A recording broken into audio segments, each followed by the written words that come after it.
So ganito guys, no, dito tayo magtambay sa giliran ng mga sandig bridge guys. Ganito lang guys, ang tips guys na sa paano gumala kung wala kayong pera. Magtulak kayo sa motor niyo guys. Yan guys, nulak namin yung motor namin guys papunta dito. At ayan, bili kami ng Coca-Cola na utang lang namin dun sa inuutangan namin ng guys. At ayan guys, sa susunod na bayaran guys, sa susunod na bayaran guys. Kapag may pera na kami guys, talagang ganyan ang buhay guys. Mga sekreto ng walang pera guys.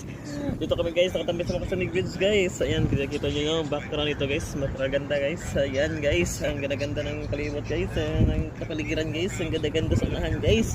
Masyadong mahayag sa mata guys. Ay, mahayag. Di ba Frank? Focus pa ikaw Frank. Ano may problema dyan Frank? Hindi mo nakikita yung magagandang paligid na masilawan sa ating mata Frank. Nandun Frank. O, nakaupo Frank. O, nasa unahan Frank. Ayan Frank. Gumiding-ding-ding-ding sila Frank.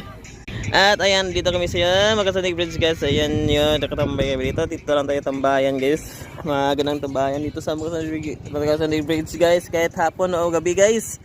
Ginagabihan kami dito guys. Pinsan-pinsan guys. Ayan nga, kita nyo dyan guys. Dito kami nakapark. Pwede mag-park dyan guys. At doon, basta dito lang sa right side guys. If galing kayo doon sa crossing na doon guys, sa unahan guys. Kung dito naman guys, dito naman sa left side na area guys. Ayan, ganyan yung pamanang pangasasakyan dito guys. Kung pwede nyo mag-park guys. Ayan, ayan. Sure ball guys. Ayan yung bridge ng Magasandig Bridge guys. Ayan, maganda doon sa unahan guys yung mga viewings dito guys. At napaka-relaxing kasi magandang hangin guys. Magandang mga dilag. Ay, magandang dilag guys. Mamaya pa talaga yun guys. Ayan. So nandito na kami. Di ba Frank? Okay ka lang Frank? So yun lang guys. Thank you for watching and enjoy the video.